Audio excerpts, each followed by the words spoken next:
करवा चौथ की कथा।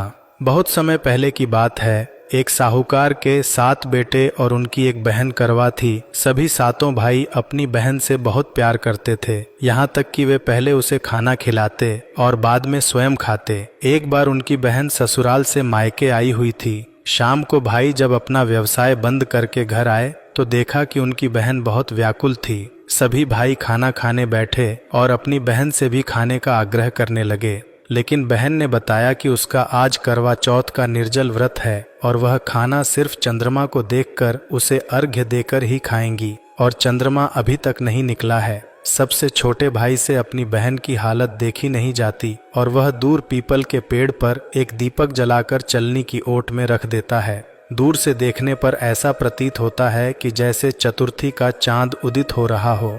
इसके बाद भाई अपनी बहन को बताता है कि चांद निकल आया है, तुम उसे अर्घ्य देने के बाद भोजन कर सकती हो। बहन खुशी के मारे सीढ़ियों पर चढ़कर चांद को देखती है, उसे अर्घ्य देकर खाना खाने बैठ जाती है। वह पहला टुकड़ा मुंह में डालती है तो उसे छींक आ जाती है, दूसरा टुकड़ा डालती है तो उसमें बाल निकल आता है और जैसे ही तीसरा टुकड़ा मुंह में डालने की कोशिश करती है तो उसके पति की मृत्यु का समाचार उसे मिलता है। वह बौखला जाती है और उसकी भाभी उसे सच्चाई से अवगत कराती है कि उसके साथ ऐसा क्यों हुआ। करवा चौथ का व्रत गलत तरीके से टूटने के कारण देवता उससे नाराज हो गए हैं और इस वजह से ऐसा हुआ है। सच्चाई जानने के बाद करवा निश्चय करती है कि वह अपने पति का अंतिम संस्कार नहीं होने देगी और अपने सतीत्व से उन्हें पुनर्जीवन दिलाकर ही रहेगी। वह पूरे 1 साल तक अपने पति के शव के पास बैठी रहती है, उसकी देखभाल करती है, उसके ऊपर उगने वाली सुई नुमा घास को वह एकत्रित करती जाती है। 1 साल बाद फिर करवा चौथ का दिन आता है। उसकी सभी भाभियां करवा चौथ का व्रत रखती हैं।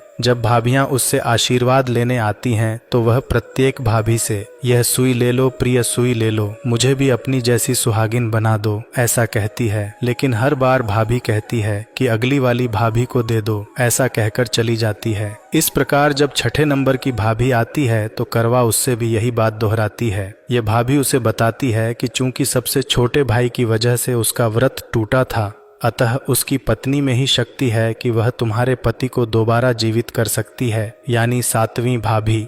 इसलिए जब वह आए तो तुम उसे पकड़ लेना और जब तक वह तुम्हारे पति को जिंदा न कर दे उसे नहीं छोड़ना। ऐसा कहकर वह चली जाती है। सबसे अंत में छोटी भाभी आती है। करवा उनसे भी सुहागिन बनने का आग्रह करती है, लेकिन वह टालमटोली करने लगती है। इसे देख करवा उन्हें जोर से पकड़ लेती है और अपने सुहाग को जिंदा करने के लिए कहती है। भाभी उससे छुड़ाने के लिए नोचती है, लेकिन करवा नहीं छोड़ती है। अंत में उसकी तपस्या को देखकर भाभी पसीज जाती है और अपनी छोटी अंगुली को चीरकर उसमें से अमृत उसके पति के मुंह में डाल देती है। करवा का पति तुरंत श्री गणेश कहता हुआ उठ बैठता है। इस प्रकार प्रभु कृपा से उसकी छोटी भाभी के माध्यम से करवा को अपना सुहाग वापस मिल जाता है।